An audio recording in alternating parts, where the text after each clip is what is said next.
Hello, this is Roland. Today I want to continue talking about getting the big picture. And I said that there's something about taking a mental step back. And you get the big picture. How many times, this happened to all of us, that you've been involved with in some little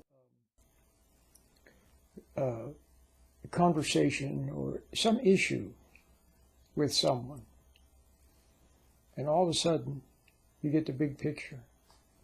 It could have been when you were, your child made a mistake and you became angry, which was not good, but you started to chastise your child and you were being hard on your child.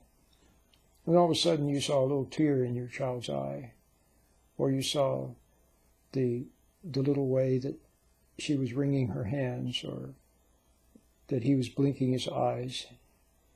All of a sudden you awoke to love, which is understanding.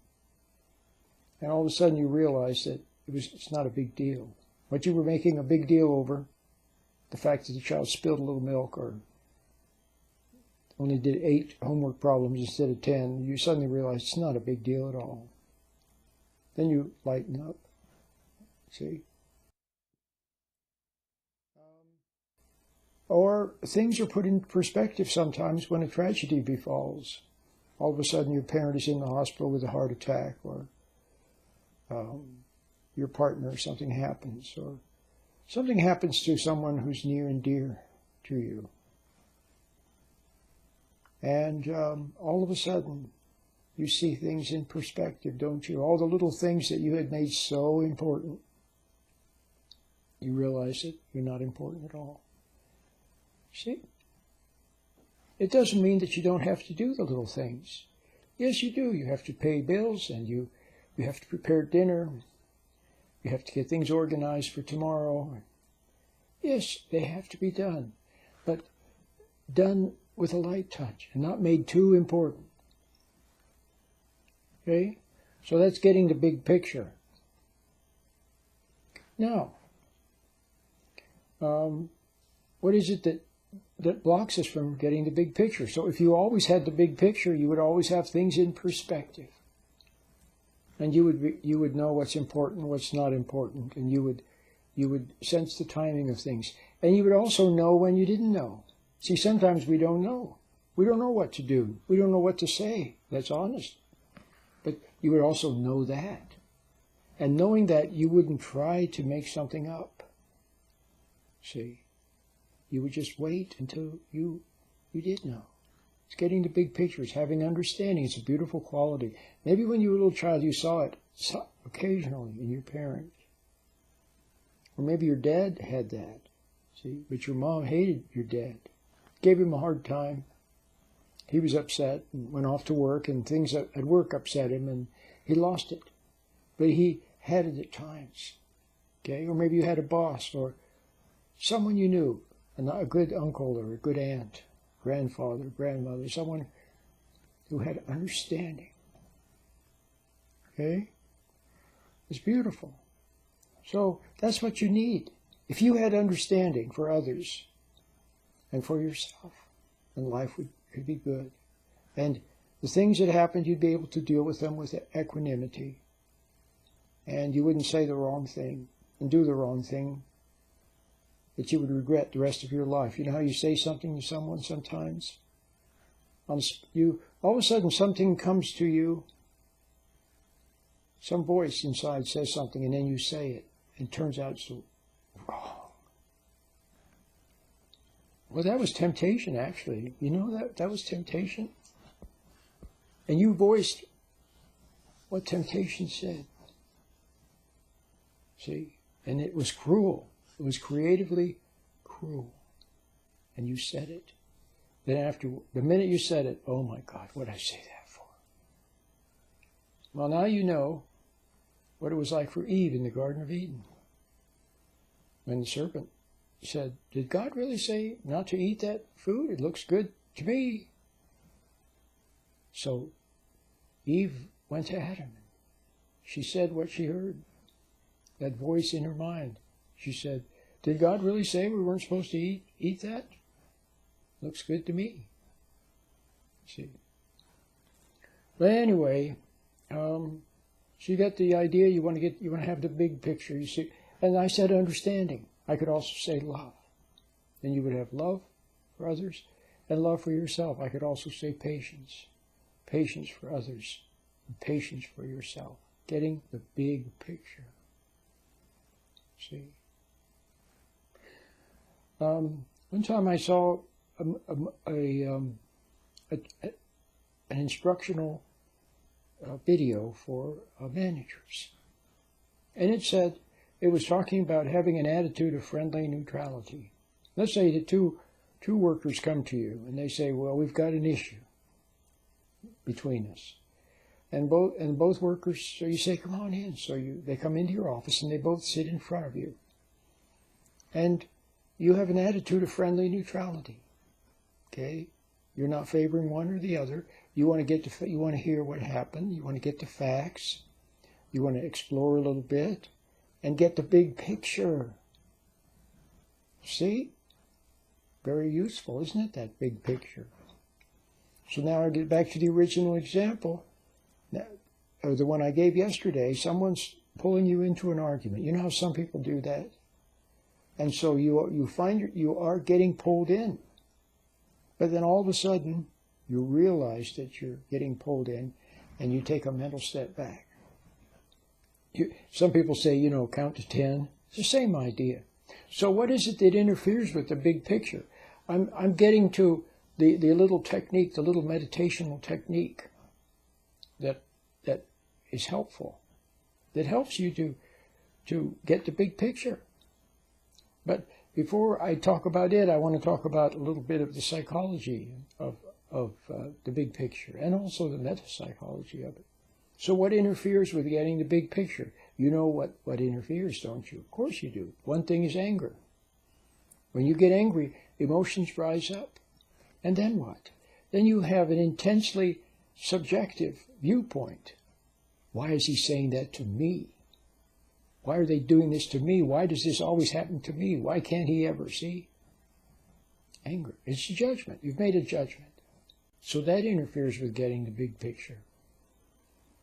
The other thing that interferes with getting the big picture is being lost in thoughts. See, when you're lost down there in thoughts, then you can't get the big picture. You can't see the forest for the trees. You've heard that expression? Can't see the forest for the trees? But when you're lost in thoughts, you're lost in the trees. Facts, figures, formulas, memories, images, words that you've heard, things you've memorized, things somebody said. See, you're just lost in that. Planning, scheming, worrying. And when you're lost down there, you can't get the big picture. Okay? The other thing is resentment. Of course, we talk about that all the time. Resentment takes away the big picture. Takes away love. Okay? Now, what else? Let's talk about some simple. So you understand those, right? Anger, resentment, being lost in worries, doubts, fears. Okay? Those take away the big picture. But let's talk about something else that takes away the big picture.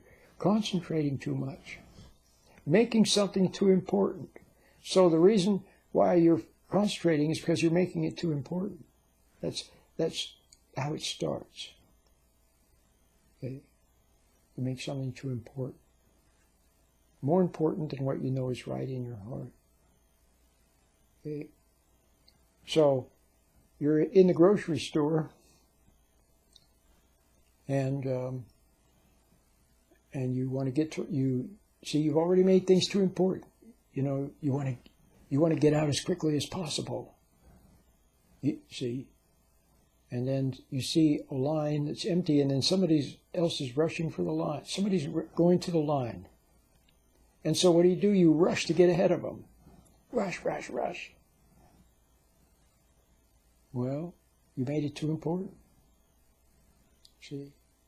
I can think of 1,000, I'm sure you can think of many examples yourself. Making something too important. The moment you make something too important, you lose the big picture. Okay? So concentrating too much. And isn't that that's what they tell you, that's what they teach you to do in school? Study, study, study. Study. I'm not saying that you can't read a book, but I read books lightly. I scan books. Okay? I'm not saying that you can't read a book. Scan it. Okay? And I'm not saying that you can't learn something, to take a class, to become a real estate agent, or to learn electronics or something useful. I'm not saying that. But I'm saying that if you study too hard, then you get lost in it, and it also gets you lost in thinking. Remember I said earlier that being lost in thinking, you can't see the forest for the trees? Well, that's what study does also. That's why when you go on college campuses, some of the professors, maybe a vast majority of them, have a totally wrong perspective. They got the wrong, they're on the wrong side of everything. And they go for the nuttiest things. In all these countries like Cambodia and Russia, China, and it's always the intellectuals. Remember in Russia? So the intellectuals that started. And so on today's college campuses, it's the intellectuals that have the totally wrong idea about everything, for the most part. Because they're so lost in study, see, they've lost the big picture. So we've talked about some things that lose the big picture. We said that concentrating, studying, being lost in thought, making something too important, setting a goal. Any goal, you make a goal more important than what's right, and you lose the big picture. You literally become focused. You become narrow-minded. You've heard the expression tunnel vision. See, these analogies between the big picture, tunnel vision, see, taking a mental step back. See, these analogies that we use, this figurative language, is actually, there's a lot more truth in it and more than we would first realize. So, pursuing some goal. Maybe you know someone who was fixated on some goal, making money, getting a promotion, proving something. Well, maybe they did. Maybe they did get the promotion. They got the degree. Maybe they made money. But you know what? They probably ruined their relationships, maybe ruined their health. See? Missed out on life. A lot of wrong things happen. And because they don't want to see that. See, the problem is that once we make mistakes, there's something about our ego that we don't want to admit we're wrong. So then they just keep doggedly pursuing it. Pursuing it because if they would ever stop, they would have to see the wreckage of their life. So, got the idea? All right. So then what's the answer then? Well, the answer is, so standing back and getting the big picture, we understand that, then that we know that's good. Okay? But what happens is we forget. We forget to remember. We forget to stand back. Why didn't I stand back? It's like driving down the freeway and you're lost in thought, and then you drive right past your exit that you should have taken. And you think, oh, now what? I got to get off at the next exit and go back. Well, why did you drive right past the exit? You didn't think of it because you were lost in thought. If you had thought of it, then you would have taken the right exit. So we forget to get the big picture in life because we forget to be reminded. We're not reminded. See? Or some people are reminded, but then they doggedly pursue anyway. See? Which is not good. It's even wicked. Okay? Somebody's angry at their child. Over some little thing, child spilled some milk. Parent is angry. Starts making a big deal, but then all of a sudden, for a moment, realizes that what they're doing is not right. But they keep doing it anyway. See, not good. So when you have a little hunch to back off, then follow that hunch. But there's something in you that doesn't want you to back off. There's something in you that wants to keep pursuing, see, and doing the bad thing. I'll never forget, I saw a video on television. It was on the Christian television station. And it was about rock and roll.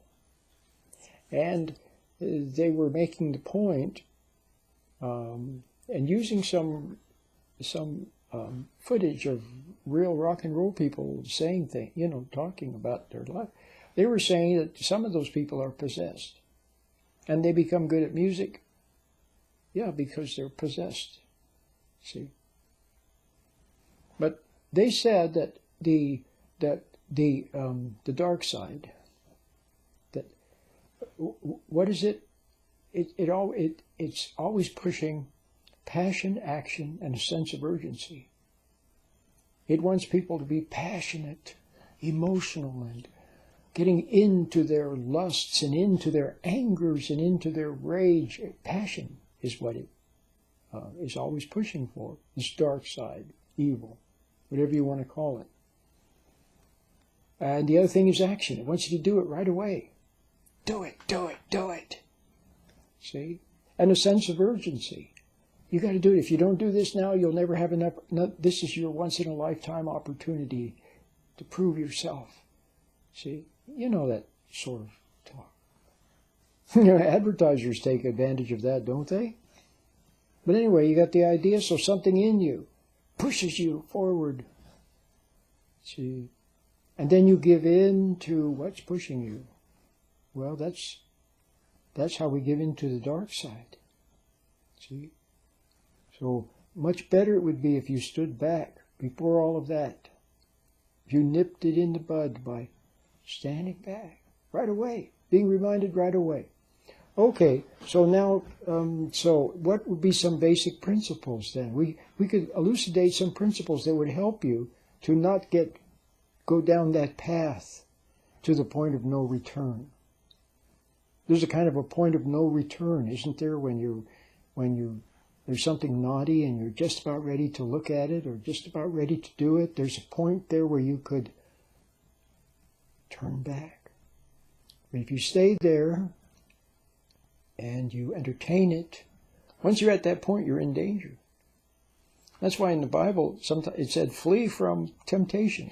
Someone said, flee. Joseph, remember Joseph? He went into a house and there was some lady there that had bad intentions, naughty lady. And he flew. He turned around and ran. There are other examples like that. Sometimes that's what the best thing to do. A cute story again, because I told it yesterday, but I didn't give the reason behind it. So let me tell it again. I heard this from J. Vernon McGee. He said a mom baked some cookies, and then she put them in the cookie jar in the pantry. And that evening, she was up in her bedroom, and she had a little boy. And she was up in her bedroom. She heard a noise downstairs, and she said, Johnny, where are you? He said, I'm in the pantry. She said, what are you doing? He said, I'm fighting temptation. But then J. Vernon McGee made the excellent point. He said, the pantry is not the place to be fighting the temptation. Shouldn't have gone into the pantry in the first place. See? So you don't want to reach that point of no return. You want to be reminded so you can pull back before that. Pull back. Yeah, you can pull back at the end too, but much better if you pull back ahead of time. That's why the true Christian mystics, people like Teresa of Avila or Miguel de Molinos, St. John of the Cross, people like that, they talked about recollection, a retirement, a pulling back. See, it's an attitude that results in a state of being. See, it's an attitude of pulling back a little bit. See? Going out into the world. So then what would be some principles that would help you to be able to pull back? The earlier you pull back a little bit, the better. And the best would be to be in a permanent state of being pulled back a little bit. To have the big picture, to have taken a mental step back and then go through life with the big picture. which is Christ said, which is in the Bible. It says to be in the world but not of the world. To be in the world but not of the world. See, to go through life without life going through you. To have a little distant, slight bit of distance, so you don't get pulled into things. See? All right. So then when you have that, then you're very easily reminded. All of a sudden you're lost in thoughts, and then you very quickly realize it and pull back, and you're no longer lost in thoughts. See? Something's too important, rushing for something, and you see it and you don't, then you stop rushing. It's called awareness. It's called getting the big picture. See? It's being in the world but not of the world. See? It's always delicately wanting to do what you know is right in your heart for each moment, but without effort. See? So how do you find this effortless state where you also know peace, the peace of God there? See, it's when you get pulled into things. You get pulled into gossip and all the things that are happening at the office and people and frantic behavior and the traffic is rushing. When you get pulled into it and it gets to you, see, and then your peace is gone. See, that's why there's, sometimes we need to withdraw, don't we? Christ would go off to a quiet place by himself to pray to the Father. He would lift up his eyes and pray to the Father. But he was also most of the time with people and all of their needs and their issues and everything. He was there, see, with them. Well, so you have to be a mom or a dad or a neighbor, a worker. You have all these things. So then you go out in life and then do all the things that you do, and recreation, and you do your work and everything, but just with a little bit of mental distance. So what would be some of the things that would protect this state of detachment? See? Detachment. Mental distance. A little bit of recollection. To be in the world but not of the world. What would protect it? Well, first of all, what we said. Never make anything more important than what you know in your heart. Okay? Don't set goals or make goals. Okay? Read lightly. Don't study. Okay? What else would protect this state? Watch out for resentment. Okay? And watch out for anger. That's what happens when you form a judgment. So don't form a judgment of other people. Learn to just observe people like you're on vacation. See, that's a bit of detachment also, isn't it? When you're on vacation, you travel around and you look at all the buildings and people and the beautiful river and the trees and everything. And it's just so interesting, see? And you just look at it like a little child, in the back seat of a car, looking out the window and seeing many things, but not forming judgments. So go through life without saying, oh, she's good, and I like her, but I don't like him, and he's this, and she's that, and this is no good, and this is a good chair, and that's a bad chair, and just go through life and just observe things without naming them, without judging them. Just go through life like that, okay? Sometimes you will discern, see? Yes, you will discern. All of a sudden there's something, and you can discern that it's not something to be involved with.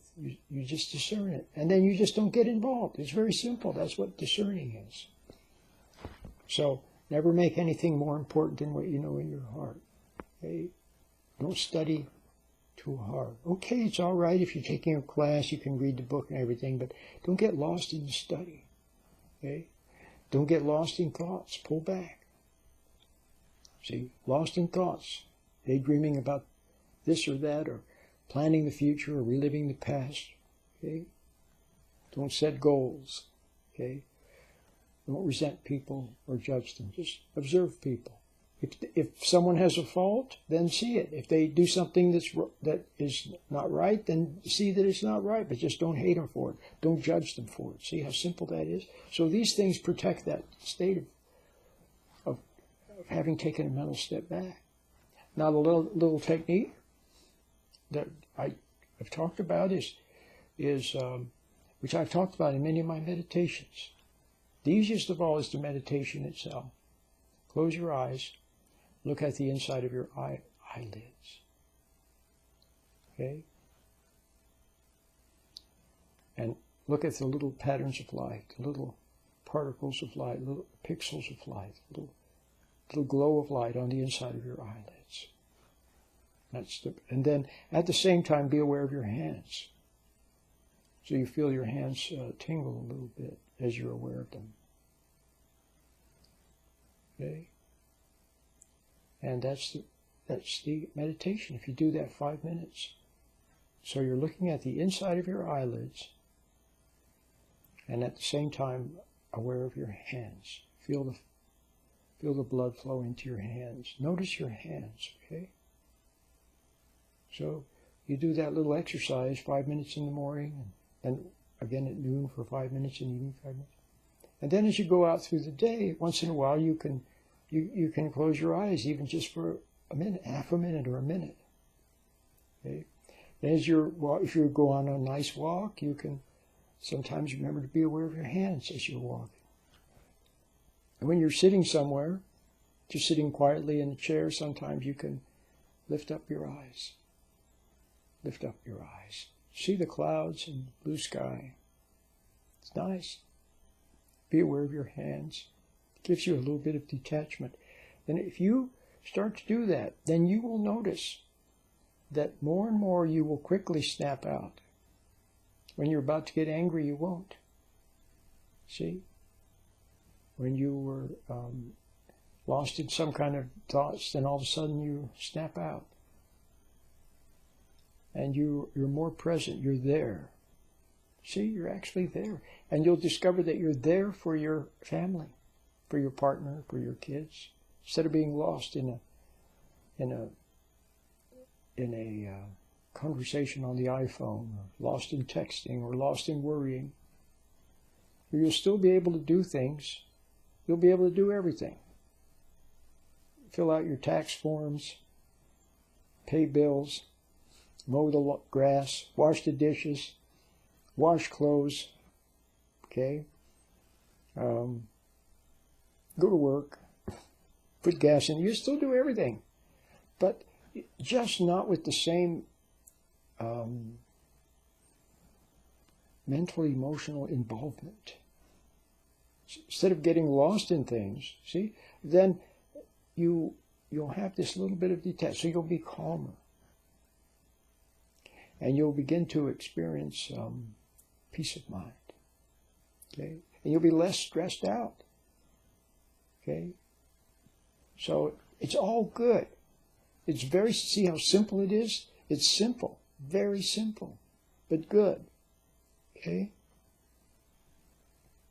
My name is Roland.